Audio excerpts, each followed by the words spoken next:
गांव में एक आदमी रहता था जो कि बहुत गरीब था। हर वक्त वो आदमी ये सोचा करता था कि मेरी जिंदगी कब बदलेगी और कब मैं इस गरीबी से बाहर निकलूंगा। तो एक बार उसके पड़ोसी वाले गांव में एक बाबा आए हुए थे जो कि हर किसी के सवाल का जवाब दे रहे थे। ये आदमी भी अपने सवाल का जवाब जानने के लिए अपने गांव से उस गांव के लिए जंगल के रास्ते से निकल गया। जब ये आदमी जंगल के रास्ते से जा रहा था तो अंधेरा काफी हो चुका था। इसे जंगल में एक घर दिखाई दिया जो कि बहुत बड़ा और आलीशान घर था। इस आदमी ने वहां रात गुजारने के लिए उस घर के मालिक से इजाजत ले ली। उस घर के मालिक ने आदमी से पूछा कि तुम उस गांव में किससे मिलने जा रहे हो। तो आदमी ने कहा कि मैं एक बाबा से अपने सवाल का जवाब पूछने जा रहा हूँ। यह सुनने के बाद घर के मालिक ने आदमी से कहा कि तुम उन बाबा से मेरा भी एक सवाल पूछना।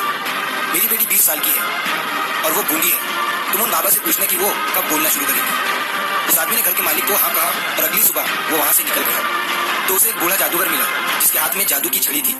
उस बूढ़े जादूगर ने आदमी से पूछा कि तुम कहाँ जा रहे हो। आदमी ने जवाब दिया कि मैं एक बाबा से अपने सवाल का जवाब पूछने जा रहा हूँ।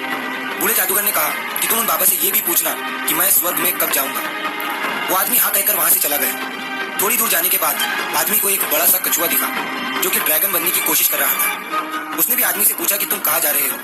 आदमी ने उससे भी कहा कि मैं एक बाबा से अपने सवाल का जवाब पूछने जा रहा हूँ। तो कछुए ने भी आदमी से कहा कि तुम उन बाबा से ये भी पूछना कि मैं ड्रैगन कब बनूंगा। आदमी कछुए को हाँ कहकर वहां से चला गया। जब ये आदमी उन बाबा के पास पहुंचा तो बाबा ने आदमी से कहा कि तुम मुझसे कोई भी 3 ही सवाल पूछ सकते हो।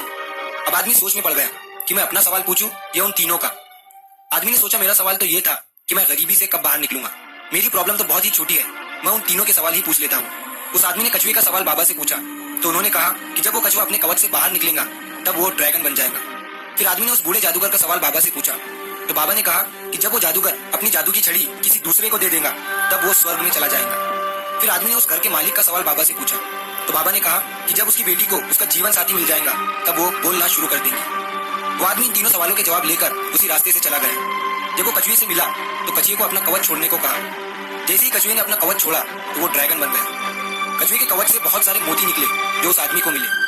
फिर वो उस बूढ़े जादूगर से मिला जो स्वर्ग जाना चाहता था। आदमी ने उस बूढ़े जादूगर को अपनी छड़ी किसी दूसरे को देने के लिए कहा। उस बूढ़े जादूगर ने अपनी छड़ी उसी आदमी को दे दी और जैसे ही उसने छड़ी दी वो स्वर्ग में चला गया।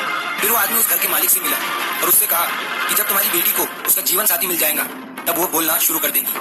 उस घर के मालिक ने अपनी बेटी की शादी उसी आदमी से करा दी और वो लड़की भी बोलने लगी। इस कहानी से हमें ये सीख मिलती है कि हमें कुछ पाने के लिए कुछ खोना पड़ता है, कुछ छोड़ना पड़ता है, सेक्रीफाइस करने पड़ते हैं। जैसे उस कछुए ने अपना कवच छोड़ा तो वो ड्रैगन बन गया। उस बूढ़े जादूगर ने अपनी छड़ी छोड़ी और वो स्वर्ग में चला गया और उस घर के मालिक को अपनी बेटी की शादी करानी पड़ी। इस कहानी में सबको कुछ ना कुछ मिल गया, लेकिन सबसे ज्यादा उस आदमी को मिला जो बहुत गरीब था, क्योंकि उसी ने सबसे बड़ा सेक्रीफाइस किया।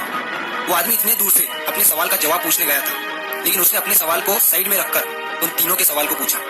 उसी आदमी ने सबसे बड़ा त्याग किया, सबसे बड़ा सेक्रीफाइस किया। याद रखिए, बड़ी कामयाबी पाने के लिए बड़े सेक्रीफाइस करने पड़ते हैं। फ्रेंड्स, आपको कहानी कैसी लगी? अगर अच्छी लगी तो मेरे चैनल को सब्सक्राइब कीजिए, लाइक कीजिए और कमेंट करके जरूर बताएं। Thank you friends.